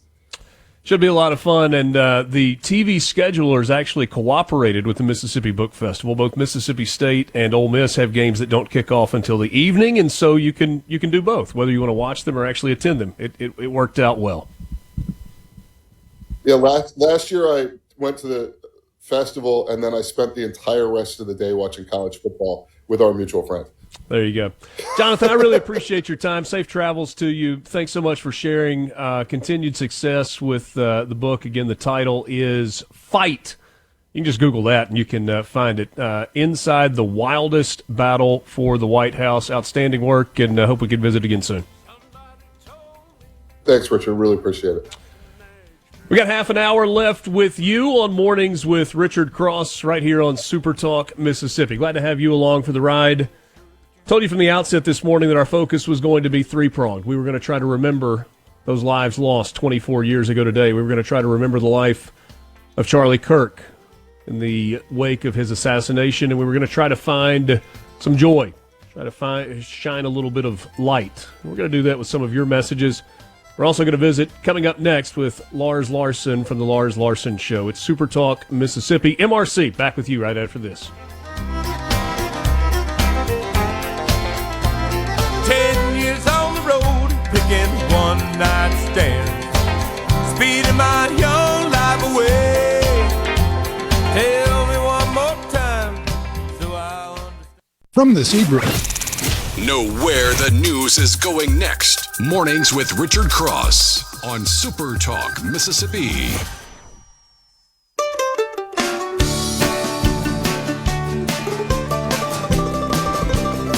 A little inside baseball for you here. It's Mornings with Richard Cross, Super Talk, Mississippi. When I have guests on the show, I do not ever script questions. I try to let our conversation go where it will, and I try to listen, which hopefully I'm better at now than I was once upon a time. But I do try to think about where I would like for an interview to go. And the fact of the matter is we probably don't have enough time to get to everything with Lars Larson that I would like to get to this morning. Lars is the host of the Lars Larson Show, syndicated across the entire country. You can hear it right here on Super Talk, Mississippi. My friend, I appreciate you making time for us on what I know is a busy day. It's a busy day. It's a sad day. I mean, we had all planned to mark 9/11, the terrorist attacks on America, and then yesterday, right as I was on the air, the assassination of Charlie Kirk. And Richard, I know sometimes talking to me it's tough to plan a course because it's like rolling a ball bearing down a highway on a hill. You don't know where it's going to go. But let me say this. I know there are going to be people saying, well, it's not an assassination. I would beg to differ. When you are killed, murdered by someone because of your political beliefs, and while we haven't yet seen the suspect caught, we want to see him prosecuted, and we can't claim to know his motivation. I think logic would tell you that the obvious reason that Charlie Kirk was targeted was because of what he says and what he stands for. He was a powerful young man. I mean, he started Turning Point USA when he was 19 or 20, and he had led a powerful organization that united a lot of Americans. And he took the approach of going to college campuses and speaking to students by the thousands like he was doing yesterday. And that's a way of persuading people to follow a certain set of beliefs and causes. And I think Charlie Kirk was fantastic. And it is terrible that he has now been murdered, assassinated, that he leaves behind a young wife and two very young children. And that is an especial tragedy. Spencer Cox is the governor of Utah. He agrees with you. In his remarks yesterday, the first thing out of his mouth was, make no mistake about it, this was a political assassination. And I thought very eloquent remarks that he made yesterday. I'm curious, I just had Jonathan Allen on, and we talked about the book that he wrote about the presidential campaign this past year, and I told him I'm always curious about process when I talk to authors. I'm curious about your process yesterday, and I asked that through the lens of, about 2:30 yesterday afternoon when I found about this, and I felt like my mind was spinning until I put my head on the pillow at 1 o'clock. And again, when I woke up this morning on, okay, how do we want to approach this? How do we want to talk about this on the air? It was happening in real time while you were on the air yesterday. What was your process? Well, my process always, when we have something that is what we call a breaking news event, something has happened, we know very little, is to tell my audience, this has happened, this is what we know, and we will get you all the details as they become available, but I will not get out over my skis and tell you things that are not true or that I don't have nailed down flat. And my producers know, because I told them, I got the word of his death that was confirmed about 1:30 my time, so about 3:30 your time, I believe, if I've done the math right, that they got in my ear, and they also wrote me a note on the screen in the middle of my notes and said, President Trump confirms that Charlie Kirk has died, because we didn't know that. I mean, we all suspected it a bit when we saw some of the horrific video. When the shot hit him, I initially thought he had been hit on the right side of his neck because his right hand reached up before he fell over. As it turns out, he was hit on the left side of his neck, and it apparently struck one of the major vessels, and there was a gush of blood that was just horrific and unbelievable. And a lot of people, I heard people on the air later last night when I was looking at some of the coverage, concluding right away that's unsurvivable. I don't believe in getting there. I wanted to wait until we knew for sure. But my focus was get the information out, tell people what's going on, and get it right. Did the video or the multiple videos that were available that many times would be blurred out if we were in a different era, Did that make this more personal? Did it cause a deeper connection with your listeners, with my listeners, with people across this country than it would have otherwise? It might, I mean, in terms of the horrific nature of the incident, anytime you see something like that, because we see it in movies and fictional presentations all the time. What we don't often see is it in real life. And yet I think, Richard, you and I live in a different era now where with cameras being ubiquitous, they're everywhere. And so when you have cameras everywhere, you're going to see events like this documented in ways that they never would have been before. That's why there is one signature video of the assassination of JFK way back in the 60s. And that today you can expect that most events that happen near or around a crowd of people are probably going to be documented this way. That makes it more real. But for an awful lot of people, the minute they heard Charlie Kirk had been shot, their first reaction was, this is somebody who you kind of knew in a very intimate way that really didn't exist in media before. I mean, there were media figures, Dan Rather and Walter Cronkite and others, Rush Limbaugh, for example, and you felt you kind of knew them. But Charlie Kirk was a guy you might have sat and watched videos of him debating with college students, and I did. And it was fantastic because you felt as though you got to know him well. As I said, I only met the man a couple of times and shook his hand because we were at events like CPAC and others where a lot of talkers go to do their broadcast. But I think a lot of Americans had a very personal connection to him. And so the assassination of Charlie Kirk came in a very personal way to all of them, and a shock. 31 years old. Yeah. It really is heartbreaking, and you mentioned it earlier, the fact that he leaves a young wife and two beautiful young children behind. For those of us that are parents, is maybe the most heartbreaking piece of the entire thing. I feel like you and Charlie shared maybe an unintentional connection. One of the things that was synonymous with his events was his statement, if you disagree with me, come to the front of the line, you get the microphone first. I can't tell you how many times I have heard you say, I guess every single night on your program for I don't know how many years, naysayers go to the front of the line. The people that disagree with you, you want to talk to them first. That is an interesting connection. I don't know if it's something that Charlie heard from you years ago and decided he was going to go with, or it's just a coincidence, but it's an interesting way that the two of you, I think, are tied together. I think it might be a coincidence, but I wish more people would emulate it. I started that in 1997 when I began doing talk radio full time. I'd come out of a tradition of reporting. And what I wanted to hear was both sides. I always thought reporters should deliver both sides to their audience. If you want to tell somebody about an issue, you've got somebody who thinks this is the best idea in the world. There's going to be somebody who thinks it's the worst idea in the world. And I want to hear both sides. And I told my producer, a young lady at the time, I said, we're going to say naysayers go to the head of the line. She said, what do you mean? I said, a lot of shows screen out anybody who disagrees with the host. So it makes it sound as though you're kind of in an echo chamber where everybody agrees with what the host says. And I said, I'm not going to be like that. If my ideas will not stand up to some tough questions, then it's time for Lars Larson to go back and rethink his ideas.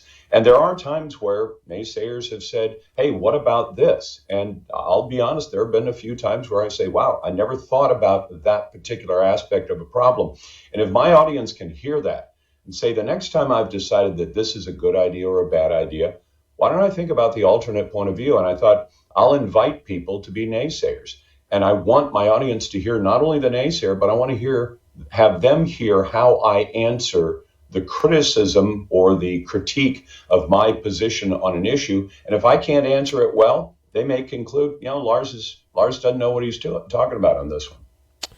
Lars, in the aftermath of September 11th, 2001, we experienced something that I don't know that we've experienced since, and that's what felt like national unity. It was fleeting, but it did feel like for a couple of months that existed. I feel like when we have a tragic event, you could almost have like tragic event bingo. And, there's certain things that you're going to hear. You're going to hear, it's time to cool the temperature of political discourse. You're going to hear people talking about gun control. You're going to hear people talking about thoughts and prayers, whether it's genuine or as a punchline. It's maybe a bad way to tie these two events together, but is there a scenario where there can be a cooling of the political discourse, where we can once again find a moment, even if it is fleeting, of national unity? I think, I'm going to tell you something. I call my show Honestly Provocative Talk Radio. And they say, what do you mean? You want to provoke people? I said, but yes, provoke them to think. And so sometimes to provoke people to think, you have to say things in a bold way. You can say them politely and civilly, but say them in a bold way. And I guess I'm tired of hearing from the other side, and there is another side in America, the side that advocates for political violence and has been for the last several years. They want us to cool down our rhetoric, while at the same time, they're advocating to get up in their face, as Maxine Waters, member of Congress, has said. Crazy things that were even said by Joe Biden and by Nancy Pelosi and by other Democrats. The squad is certainly not immune from doing that. So while they advocate for just violence, if you don't like somebody, shout them down. If they come to a local college, prevent them from speaking. And people like Charlie Kirk and Ann Coulter and Ben Shapiro and others have all faced that.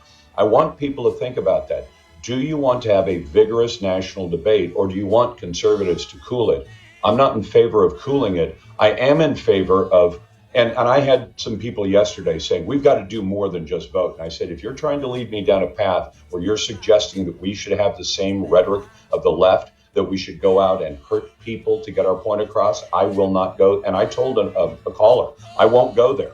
I don't think it's necessary. We have a country that runs based on representative government, a fantastic constitutional republic, not a democracy. It has... From the Venable Glass Traffic... No filibuster. Just everything you need to know to start your day smarter. Mornings with Richard Cross on SuperTalk, Mississippi. Ain't exactly clear.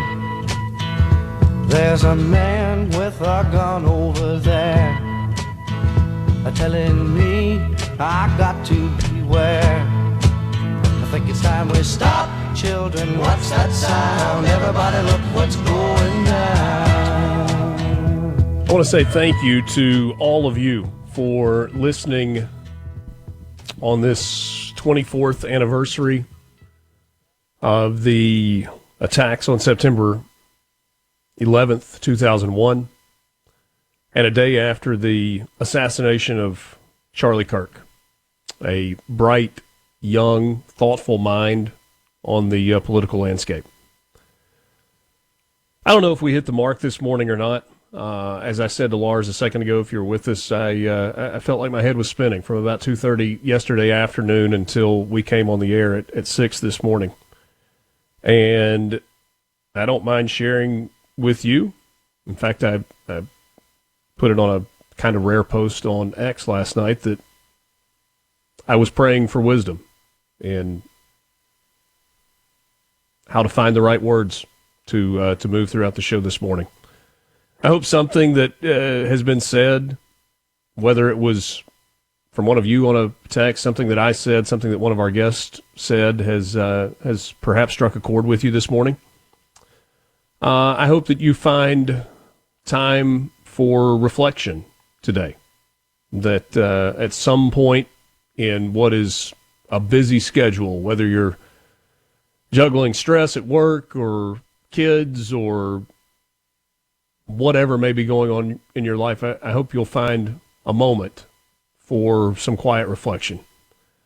And not just on what is bad. There's plenty of that. We don't have to look hard for that. But sometimes we have to look a little harder for the good. And I said from the outset this morning that I wanted there to be a theme. This has been a very different show than we normally have. But I wanted us to try and accomplish three things. I wanted us to collectively remember and try to honor the lives that were lost 24 years ago today in the deadliest terror attack that the world has ever seen. I wanted us to reflect on Charlie Kirk, and not just the man Charlie Kirk, but the message that he presented. And I wanted us to also try to take a minute and find a little bit of good, find some light in a dark world. And many of you have been able to do that with your messages this morning on the C Spire text line. I appreciate those, and I think our larger audience appreciates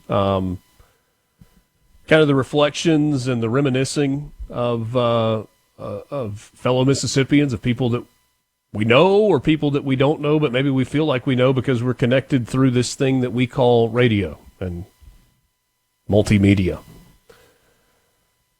Josh and Laurel says, my reflection is no matter how bad you think you've got it, somebody else has got it worse. Somebody says, Richard, you're showing emotion and sincere care for the people. That means the world to listeners. I appreciate it. That is not manufactured. It hit me in a lot of different ways, and in ways that maybe I didn't even expect yesterday. My wife, Jane, asked me a couple of times last night, and again this morning, she's like, are you okay? You just feel heavy. And I said, it does feel heavy. And, I mean, yes, I'm okay, but no, I'm not really okay. If you're a parent, you're asking questions. How do I raise kids in a world that is full of evil? Raise them to be good people, to be thoughtful people, to care for others, to not just look inward, but to look out and see what else is out there and find the good in the world. Now, how do I raise kids to have great work ethic?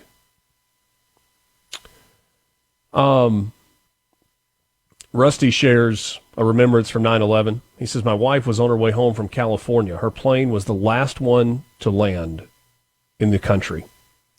They were going to divert her to Houston, but thankfully let her come on to Jackson. I thanked God for her safety. I read the back of the book. God wins, and evil will be no more. Amen, Rusty. And that's the hope that we can find in the death of Charlie Kirk. His death is not an eternal death. Because of his faith, because of his love for Jesus, because of his willingness to proclaim the goodness of God in a dark world, we're assured through that book, the Bible, that Charlie's death is not eternal. And maybe that's the light that we all need to find. God bless you. God bless your families. God bless the United States. God bless Mississippi. Thanks for being with us. For my partner, Lance, I'm Richard Cross. This is Mornings with Richard Cross on SuperTalk Mississippi. I genuinely hope that you have a great day.